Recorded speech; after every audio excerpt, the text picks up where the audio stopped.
चलतु मोमो को टेस्ट करवा केमिति टेस्ट ହେଇଛି।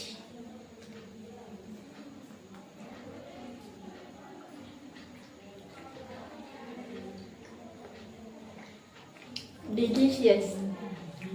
हाय हेलो नमस्कार जय जगन्नाथ मो न्यू फ्रेश अनदर ब्लॉग को आपण मान को समस्त को स्वागत। तबे चलंतु आज ब्लॉग टी को स्टार्ट करबा। आज रे वीडियो रे मु आपण मान को कोन देखैबी सेटा टिके हिंट देके जणै दउची। आज रे वीडियो रे मु आपण मान को देखैबी रोड साइड रो स्ट्रीट फूड मोमोस बहुत टेस्टी बनिबो। तबे चलंतु आमे तारो प्रस्तुति बनै। तेबे चलतु फास्ट तो आम गोटे कढ़ई नवा से टिके तेल दबा से तेलटा ताती गले टिके रसुण पकेबा रसुणटा तेती गले टिके वेजिटेबल्स पकेबा माने फास्ट आम केबेज पकेइले केबेज पकेइला पोरे सेटा टिके घांटी दबा भल भाव से घांटीबे। आ एटा सुंदर बनिबो मोमो पूरा रोड साइड रो बनेबा ना आमे। तो टिके पानी देगी मु रखी देइथिली एबे टिके आउ थरे मु से गुडा को कुक करछि।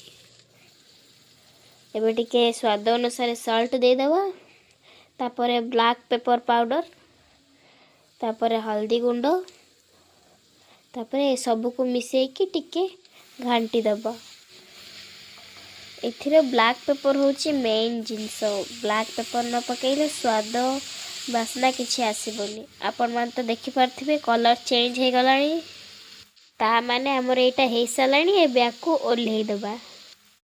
तेबे चलंतु आमे एबे टमाटो चिली रे तैयारी करबा जेमती रोड साइड रे पर्टिकुलरली बनांती आमे सेम सेमिति बनेबा। फर्स्ट चारटा सुखिला मरच नबा और केतटा टमाटो नबा सेथिरे स्वाद अनुसार लूण दबा आउ ताकू फुटीबा पई भलो भाबर से घोड़े दबा। आपण माने देखि पारथिबे बहुत जोर से फुटी गलानी आउ चोपा भी भारी पड़लानी। हमको सेम एमिति ही दरकार थिला टमाटो। तेबे चलंतु ए सब को गोटे पात्र को काढी लेबा आउ भलो भाबर से आकु चोपा छड़े दबा। चोपा छड़े की टमाटो आउ सुखिला मरच को ग्राइंडिंग कर नबा। तेबे चलंतु आमे गोटे पात्र रे मैदा हाफ किलो नबा आपण माने आपणक अनुसार नेबे। मु एठी 500 ग्राम मैदा नेइची ताको स्वाद अनुसार लूण देली आ टिके से खस्ता बनिबा पई ताको टिके हल्का सा तेल देली तापरे टिके टिके पानी दे मु ताको चकटेली। आपण माने गोटे थरे सब गुडा को पानी देई देबेनी टिके टिके करी चकटिबे। आपण माने देखि पारथिबे ता बेटरटा बहुत बढ़िया बनी सारलानी आउ बहुत स्मूथ भी बनीची। तबे चलंतु ताको टिके छोटो छोटो गोला करिबा। मोमोस बनेवा को हेले आपण मानको छांच दरकार पड़िबा को पड़े सेति पई बिना छांचरे मु केमती मोमोस बनौची आपण माने टिके देखंतु। मु तो बनौनी मामा बनौचंती काहेकि ना मते एते बनेवार आसेनी। आपण माने देखि पारथिबे बहुत सारा गुळा हे सालानी एबे हम गोटे गोटे करी बेलिबा। आपण मानको ए रेसिपीटा केमति लागला आपण माने निश्चिंत कमेंट सेक्शन रे जणेबे। आशा करछि आपण मानको समस्त को ए रेसिपीटा भल लागिथिबो। तेबे चलंतु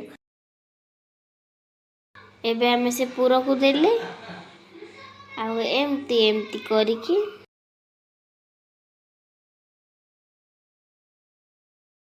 एमती टिके बुलेई देबे ताकू आउ जेतिकी जिंस रहिबो अट्टा गुला को सेटा को काढी देबे। देखंतु बिना छांचरे हमर बहुत सुंदर मोमो बनी गला।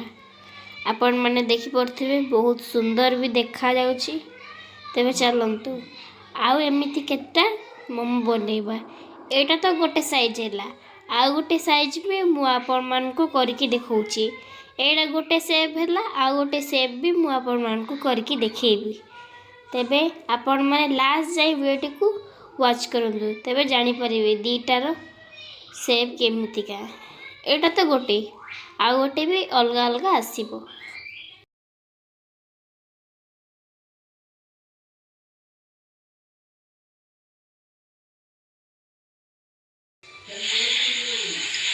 अपन मैंने देखी पारे मु बहुत सारा एमितिका कर सारे एबे आकु आमे सिझे देबा माने स्टीम कर देबा।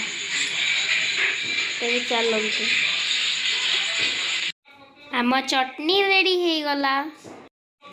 देखंतु एटा गोटे आ गोटे सेप रो मोमोस मु अपन मान को कही दुईटी सेप रो मोमोस बनेबी कहीकि मु अपन मान को आगरे आ गोटे देखैली एबे आ गोटे मोमोस। तेबे चलंतु एटा स्टीम करवा केमिति होउची देखिबा तापरे टेस्ट करके ता टेस्ट जणैबा।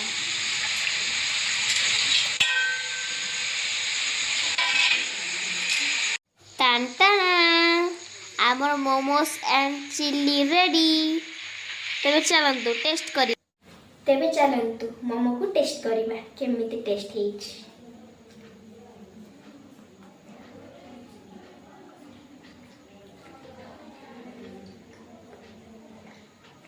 डिलीशियस एते भल लागुच मते मु आपन को शब्द रे भी जणा पड़नी कोन कहबी आपन मन को। आपन मन भी आसी जानते मजे खाइबा को। आज रे वीडियो एते के रहइला आपन मन को केमति लागिला कमेंट बॉक्स रे जणेबे। आपन मन को जदी भल लागि थाए लाइक शेयर सब्सक्राइब करियो जाय भूलबेनी। Bye bye see you soon.